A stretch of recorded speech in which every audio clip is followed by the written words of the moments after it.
लड़कीबाज पड़ोसी। ये हैं मिस्टर मनसुख। उम्र 60 साल।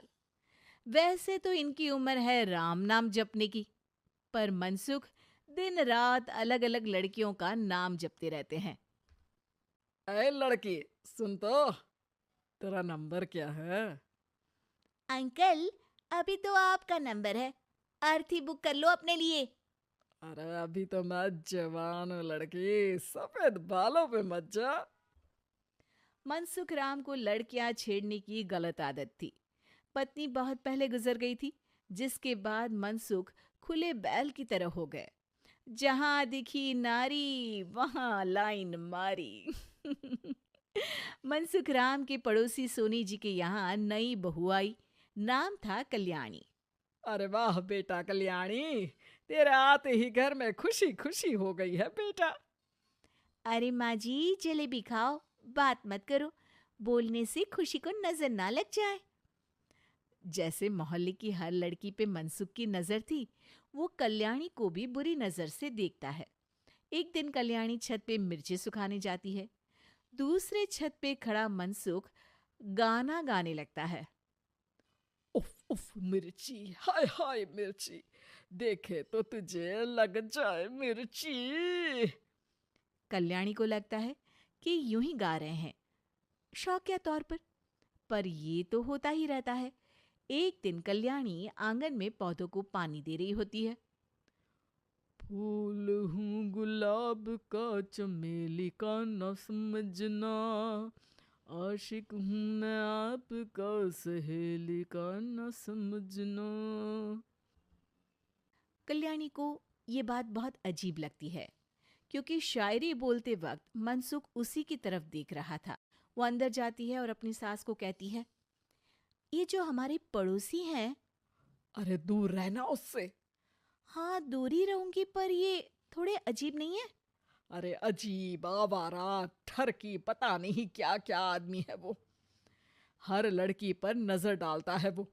उसकी उम्र की वजह से कोई उसे कहता नहीं। बाकी उसे आसपास रखना भी नहीं चाहिए। अरे पर ऐसे थोड़ी ना चलेगा, एफआईआर करवा देनी चाहिए। हवालात में हवा और लात खाएंगी तो समझ जाएंगे। अरे यही तो दिक्कत है ना समाज की। जिसके साथ दिक्कत होती है उसको भी समाज गुनहगार समझता है। लड़की अगर बोल दे कि फलाने ने मुझे छेड़ा है, तो कुछ लोग तो ये कहने लगते हैं कि लड़की की भी रजामंदी होगी ही। ये तो है, पर कुछ तो करना ही पड़ेगा। नहीं बेटा, कुछ मत कर। जबरदस्ती हम किसी से लड़ेंगे नहीं। हमारा परिवार इज्जतदार परिवार है। कीचड़ में जाएंगे तो हम भी तो गंदे हो जाएंगे ना। लेकिन सासू माँ, कीचड़ में जाए बिना गंदगी कैसे साफ होगी? अरे बेटा, मैं तो यही कहूंगी कि तू नई बहू है। अपना रुतबा बना बाकी औरतों में। अपनी समझदारी से, अपने काम से इन चक्करों में मत पड़ बेटा। बहू सास की बात ना चाहते हुए भी मान लेती है। और कई ऐसे मौके आते हैं जब मनसुख बहू पर उल्टे कमेंट्स करता है। जैसे एक दिन जब बहू छत पर सफाई कर रही होती है तो मनसुख छत पे आकर गाना गाने लगता है। तेरा ध्यान किधर है, तेरा हीरो इधर है, तेरा हीरो इधर है। मेरा ध्यान तो आपकी हरकतों पे ही है, थोड़ा आप भी ध्यान दो कि क्या कर रहे हो आप। अरे बहुत तीखी हो, और मुझे मिर्ची पसंद भी है। अरे वाह। बुढ़ाओ कहीं के। बहू वापस अपने कमरे में नीचे चली जाती है। वो किसी को बताती नहीं है कि आज मनसुख ने उसे क्या कहा, ताकि घर में टेंशन ना हो। एक दिन बहू घर के बाहर रोड पर ठेले वाले से सब्जी खरीदने जाती है। भैया, प्याज के भाव कम करो ना, बिना प्याज काटे ही रुला दोगे वरना। तभी बहू की नजर मनसुख पर पड़ती है, जो वहां से गुजर रही एक लड़की को देखकर कहता है, शीशी भरी गुलाब की, पत्थर पे फोड़ दूं। तेरे लिए तो जाने मन जीना भी छोड़ दूं। लड़की सहम जाती है। उसकी उम्र शायद 18-19 साल की रही होगी। बहू ने जब ये देखा कि मनसुख ने इतनी छोटी उम्र की लड़की को तंग किया है, तो वो घर में जाके अपने पति से कहती है, तुम्हारा पड़ोसी मनसुख, अरे बहुत नीच आदमी है। अरे कुछ करते क्यों नहीं उसका? अरे मैं क्या करूं? पड़ोस में गंदगी है, हटानी तो पड़ेगी ना। मेरा साथ दोगे? दूंगा, लेकिन करना क्या है? हम फंसेंगे तो नहीं ना? डरो मत, अच्छे काम करने से डरना नहीं चाहिए। उस दिन कल्याणी अच्छे से तैयार होती है और मनसुख के घर जाती है।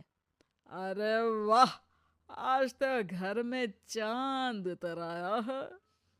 आपकी शायरी, आपके गाने मुझे यहाँ खींच लाए। शाम को मेरे पति और सास घर पर नहीं रहेंगे। आप मेरे घर आ सकते हैं चाय पीने।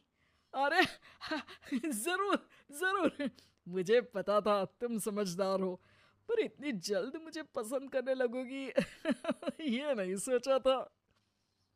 चाय पे इंतजार रहेगा। मनसुख शाम को कल्याणी के घर चला जाता है। आप बेडरूम में बैठिए, वहां चाय पियेंगे।